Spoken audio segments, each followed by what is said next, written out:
Hello everyone, this is Bhaghya, the creator of Awkward Comics.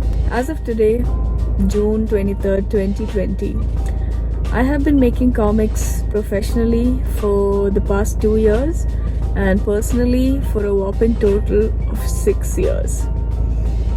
Despite my persistent imposter syndrome, I think it's safe to say that I know what I'm doing. If you're watching this video, you're probably a newbie artist who wants to improve their craft, or you're an already established artist and you're curious to know if I know something that you don't, or you're just someone who's following me on Instagram and you think I'm cute, so you're just here to watch me creep, or you're just sitting there right now wondering which category you fall into,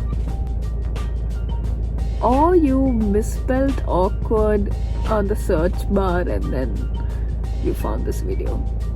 Anyway, this video is actually for the first group of people, but even if you don't fall into any of these categories, please stay because I need the views. Okay. Good morning, class. Good morning, ma'am. Today I'm gonna share with you 3 tips that you should keep in mind while making comics because they have really helped me and my process, and I think they will help you too. Let's start with tip number 1: character acting.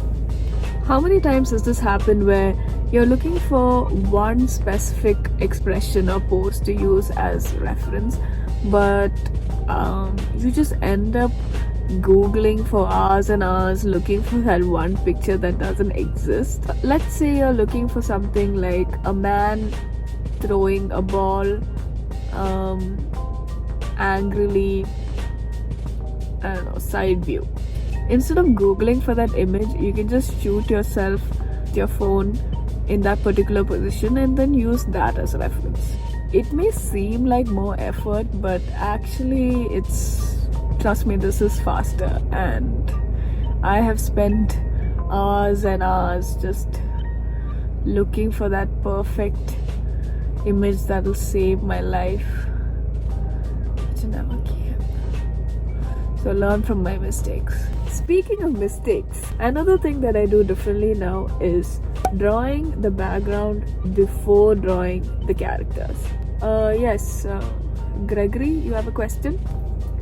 Yes, Miss Bhaghya, I had a doubt. You see, I already have a mental image of what the panel is going to look like in my head mentally. So what difference does it make if I draw the background first or the character first? Because if I draw the background first and then the character on top of it, then some parts of the background will get erased, no? Because there's a character on top of it. So isn't that more effort and wastage of time? Okay, that's a good question, Gregory. Please sit down. I am sitting. Okay, so let's assume that you do have a mental image of the panel in your head. And for the sake of the argument, let's say that you're drawing a man who's sitting on the couch in a living room. In some cases, especially if you're not that adept in proportions like I am, your character may not be in proportion to the couch. Midway through the drawing, you may realize that your character is 2 times bigger or smaller than the background.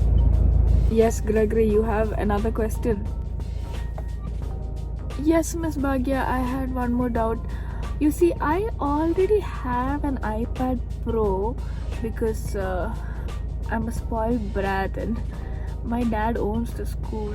So I was wondering, isn't it possible to resize your illustrations even if they're out of proportion? Like, isn't that what drawing softwares are for?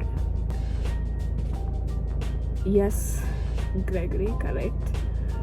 Resizing is an option. But in my experience, I found that when you resize some parts of your illustration, you can clearly see the difference in line weight from those parts that are not resized. Hey, pay attention. Also in iPads, I found that when you resize something, your lines tend to pixelate and they'll appear blurry. And you don't want that in your illustration, do you? Also, drawing the background first will make sure that your character doesn't look out of place. The whole environment of the panel will look, natural and not forced. So it'll make for better compositions also. Okay, so are there any more questions? Anyone? Not you, Gregory.